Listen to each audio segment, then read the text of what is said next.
Muy buenas noches, doctor y compañeros. Nosotros somos el equipo de teratógenos y pues les vamos a presentar el tema ya dicho. Estamos conformados por mi compañera Luna Cano Giselle, Ramírez Ruiz Regina, Domínguez Barajas Alondra y pues yo, su servidor, Aldo Jesús.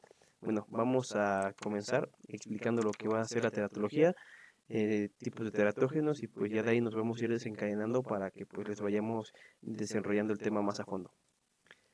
Primero vamos a iniciarlo con lo que es la teratología, que pues esta va a ser, es una rama de la ciencia que estudia causas, tanto los mecanismos y patrones de las alteraciones del desarrollo en el producto.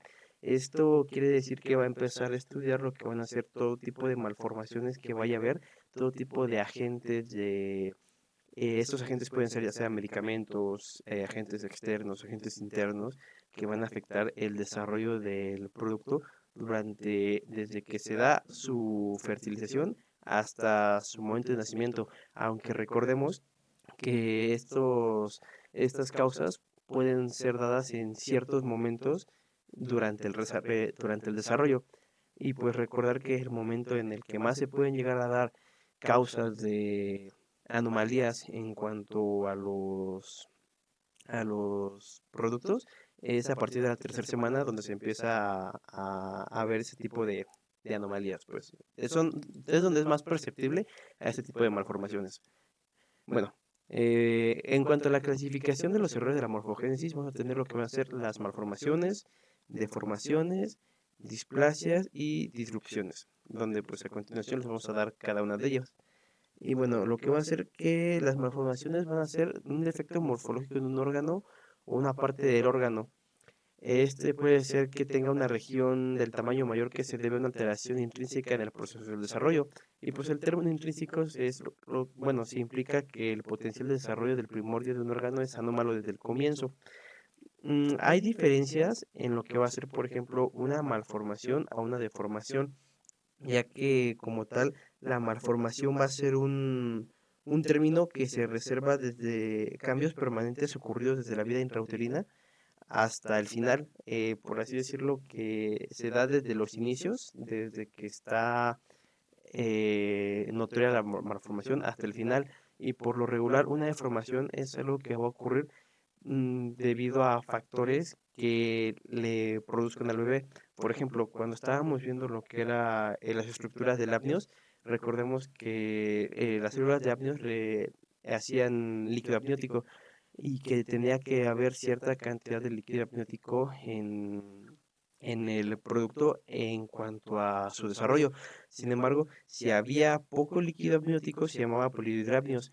Esto también iba a dar más causas que, por ejemplo, podría ser una causa intrínseca, que sería la esofágica, que va a hacer que nuestro producto no va a tragar líquido. Esto, al hacer que no trague líquido, pues no se van a desarrollar los pulmones por obvias razones, y además de que no va a estar produciendo orina, lo que va a tener que el líquido amniótico empiece a disminuir. Y si empieza a disminuir el líquido amniótico, pues obviamente el bebé pues ya no va a estar nadando durante ese líquido amniótico y va a empezar a chocar contra las paredes de la cavidad, lo que va a ocasionar las deformaciones. Bueno, eso es en cuanto a diferencias. Ahora tenemos lo que van a hacer. En esta se clasifican las malformaciones mayores y las malformaciones menores. Principalmente las menores, pues el efecto no es más que estético, o sea, así como se menciona, no tiene ningún, fuera de que sea una malformación, digamos que no puede respirar, que es una malformación menor, a una malformación menor, que en este caso, por ejemplo, sería, por así decirlo, una malformación que se vea anotoria, pero que no sea eh, apta para el funcionamiento, por así decirlo. Bueno, la malformación mayor va a comprometer lo que va a ser la funcionalidad, como el labio y el paladar hendido, el encefalocele y cardiopatías congénitas. Y pues la malformación menor son efectos estéticos que no se dan tanto por lo funcional, por así decirlo. Por eso se clasifican en dos, en una mayor y una menor. Una donde se compromete, por así decirlo, la vida del producto o su desarrollo postnatal, a una malformación menor. Y bueno, continuando con la disrupción, va a ser un defecto morfológico en un órgano. una parte del órgano en una región corporal más extensa que se debe a un factor o una interferencia extrínseca en un proceso del desarrollo. Entonces, el término extrínseco se refiere a que hay un agente externo a la causa del daño o la destrucción de una determinada zona del tejido.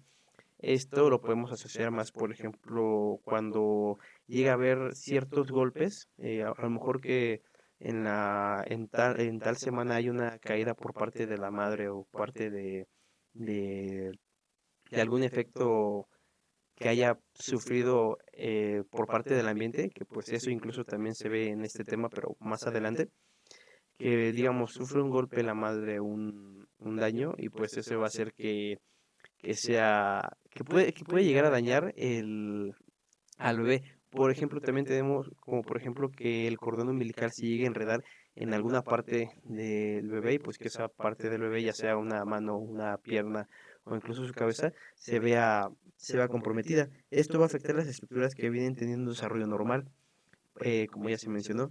Y por ejemplo, un agente externo puede causar daño o destrucción en tejido con muerte celular. Y pues la zona está delimitada, así que pues no va a corresponder a un área embriológica definida. Bueno, en la displasia, pues va a ser una organización anómala de las células de los tejidos y su resultado morfológico. La displasia es el proceso y la consecuencia de la disistogénesis, que es la formación anómala de los tejidos. Se refiere a un defecto estructural que resulta de una organización anormal o funcional alterada. Y pues la mayoría de estos casos son por genes mutados que afectan vías intracelulares, metabólicas o intermedias.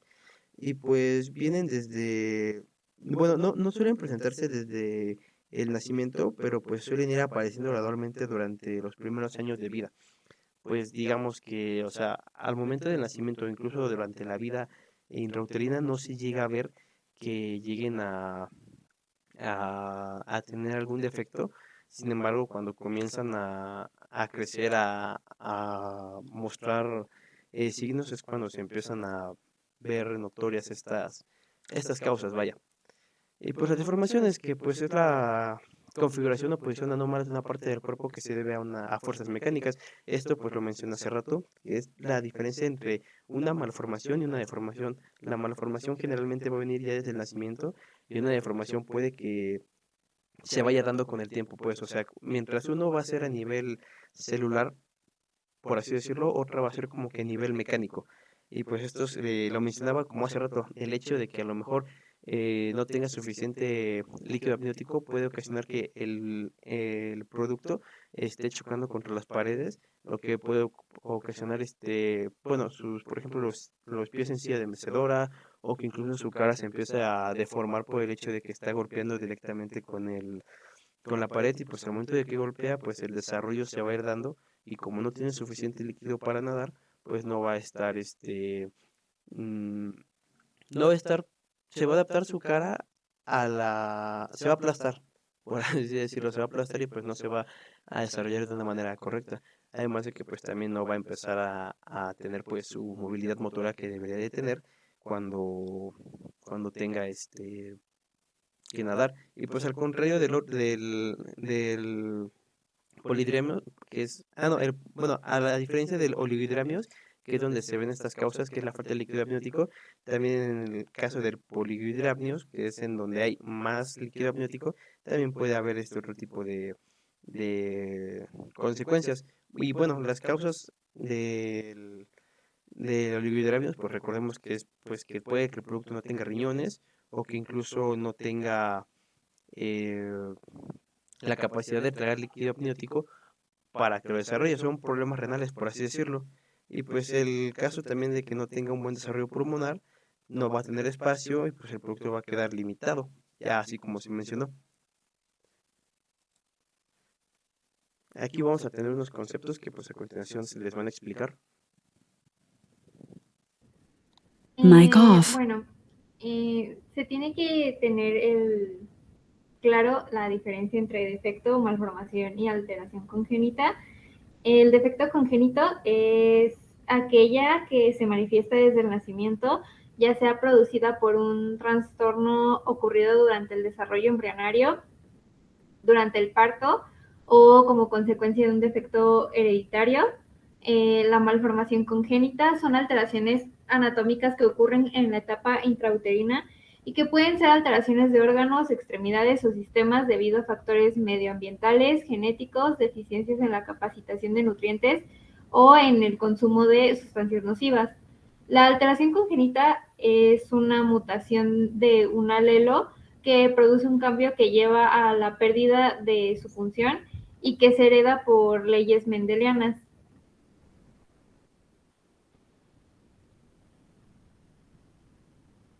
Mic on.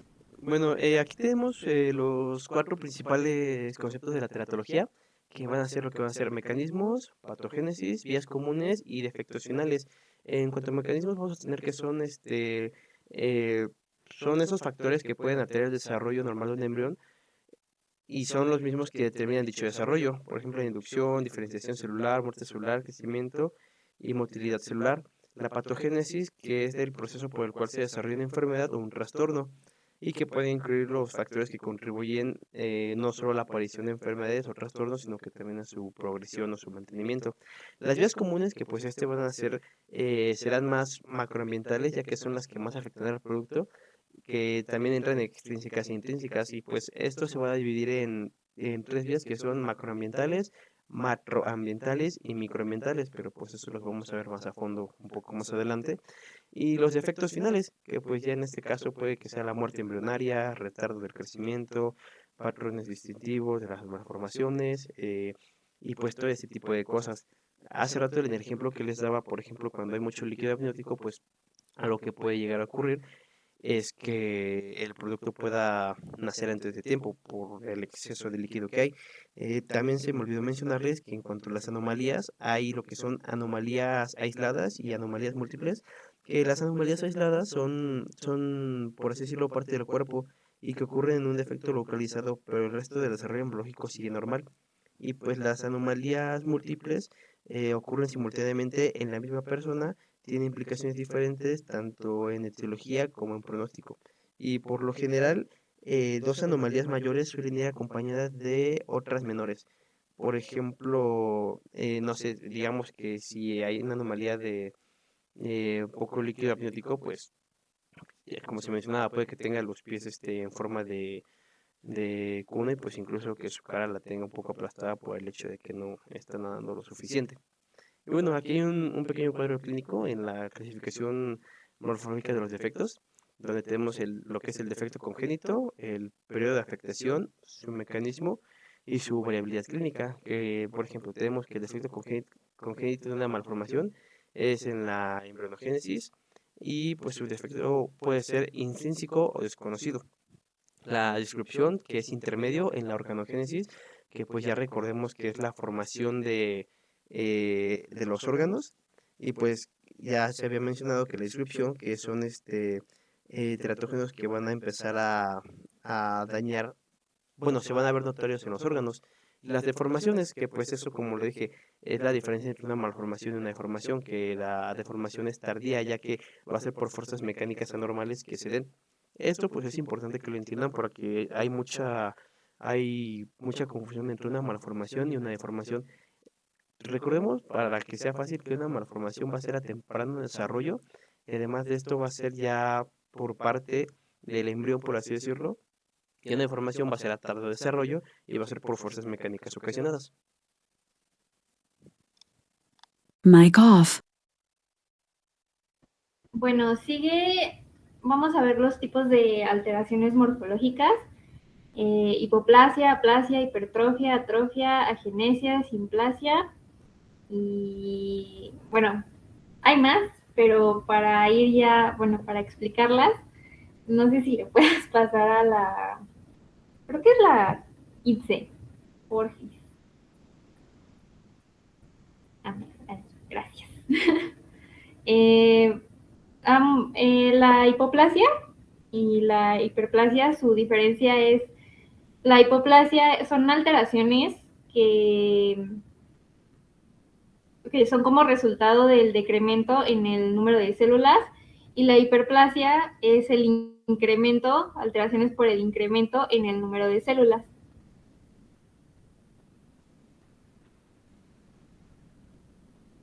La hipotrofia e hipertrofia Hipotrofia son alteraciones causadas por el decremento en el tamaño de las células, y la hipertrofia son alteraciones morfológicas causadas por el incremento en el tamaño de las células.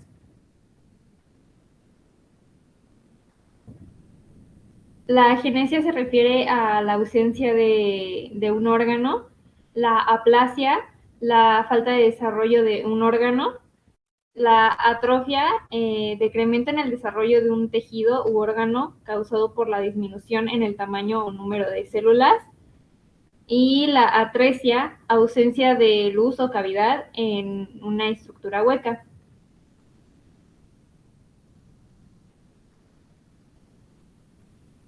La simplasia se refiere a la fusión de dos órganos que debieron desarrollarse independientemente.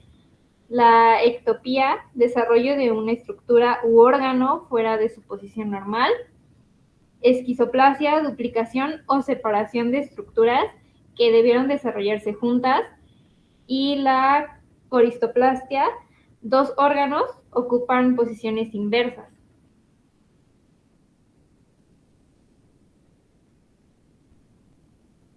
La disgenesia es el desarrollo anormal de un órgano cuando se degeneran sus tejidos. La fístula, comunicación entre un órgano y la superficie interna o externa del cuerpo o de otro órgano. La metaplasia, transformación de un tejido en otro, desarrollo de un tejido distinto al que se debe formar. Quiste, formación de un saco cerrado que contiene líquido o algún material semisólido. Hernia es un abultamiento formado por la salida de estructuras o tejido a través de una abertura natural. Y el divertículo es la formación de una estructura hueca como una bolsa, saco o tubo que deriva de un órgano y permanece unida a este.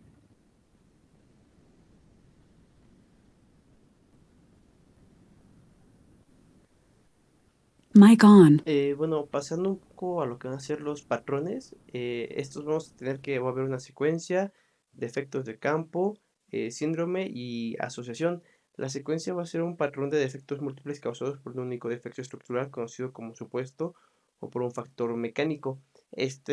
Por así decirlo, que va a ser un solo factor un defecto que va a dar ciertos efectos múltiples hacia el desarrollo del embrión, bueno, del producto.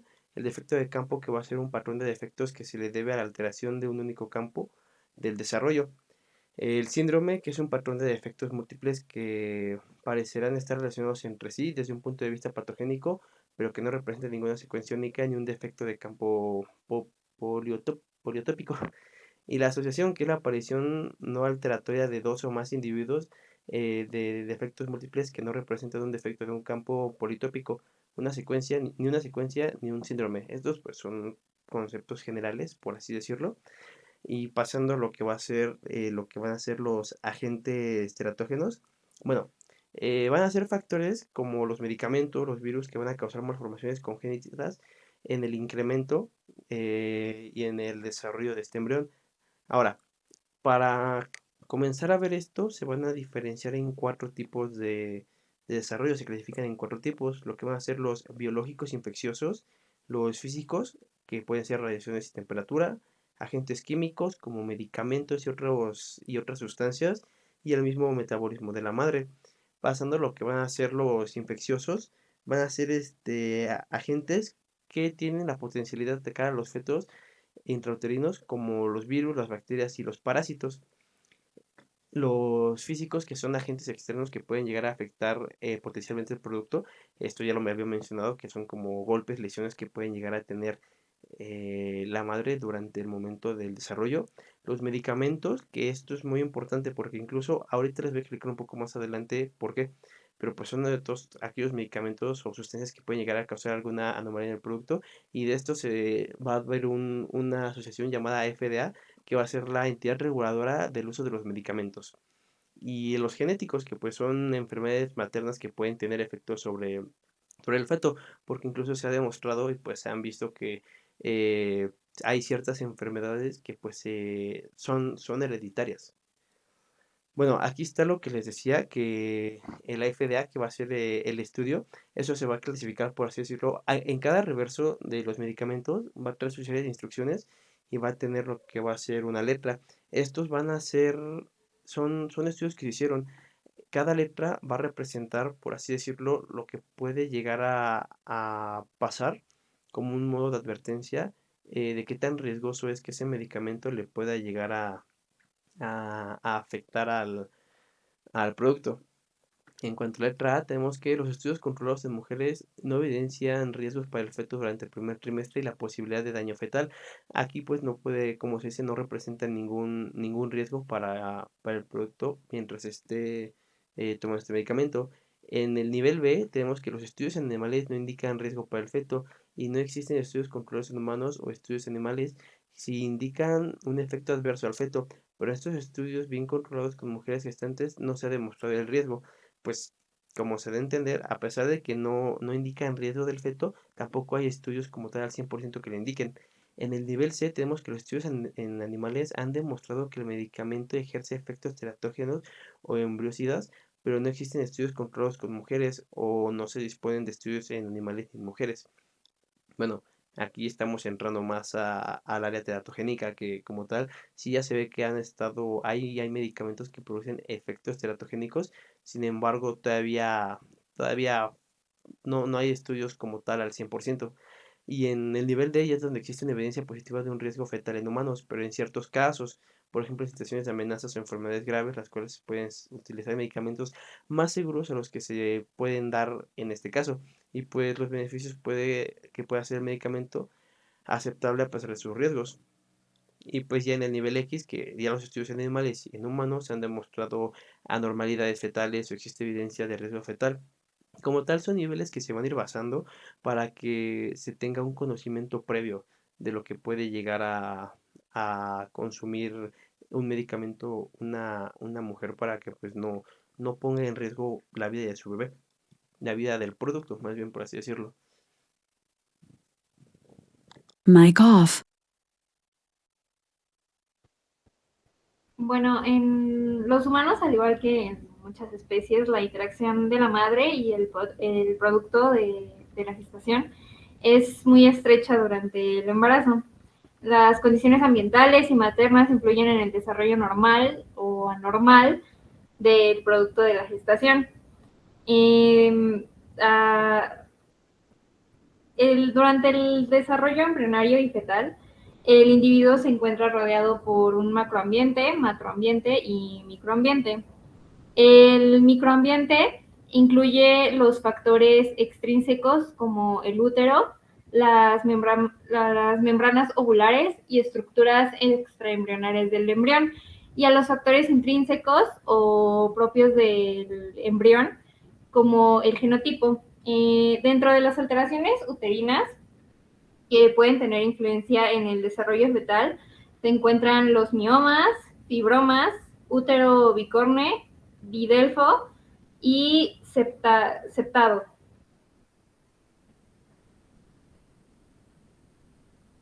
Mic on. Bueno, pasando a lo que va a ser el macroambiente, estos van a ser aquellos donde esté expuesta la madre. Hay dos diferencias entre lo que va a ser el macroambiente y el macroambiente, porque en el macroambiente pues es todo lo que está expuesto a la madre, como va a ser la edad, la nutrición y incluso estas enfermedades. Incluso hay que recordar que hay no un cierto límite, pero es muy recomendable que no excedan los 40 años de edad las madres porque pues ya son más propensas a que vayan a nacer con algunas malformaciones por parte de ciertos teratógenos. Y bueno, el macroambiente va a ser el conjunto de factores que rodean a la madre, como por ejemplo el lugar, el medio ambiente, y pues esta influencia va a ser notoria en el desarrollo, ya que mientras en el macroambiente se concentra más en la madre, el macroambiente se va a concentrar más en los lugares en los que está la madre. Digamos que se está expuesta no sé, muy, por ejemplo, humo de tabaquismo, rayos ultravioleta, todo ese tipo de cosas van a hacer que obviamente se afecte el producto. Es la diferencia entre macroambiente y macroambiente. Y pues en el microambiente, que pues es la vida intrauterina, que un ejemplo, por así decirlo, puede ser en el dado caso cuando se está llevando a cabo la formación de la placenta, que pues llega a haber poco tipo de vellosidades, y ese tipo de vellosidades va a hacer que pues haya muy poca nutrición de parte de intercambio de gases entre la madre y el producto, y pues que no tenga un desarrollo completo. Y bueno, vamos a pasar con los mecanismos de acción de los teratógenos.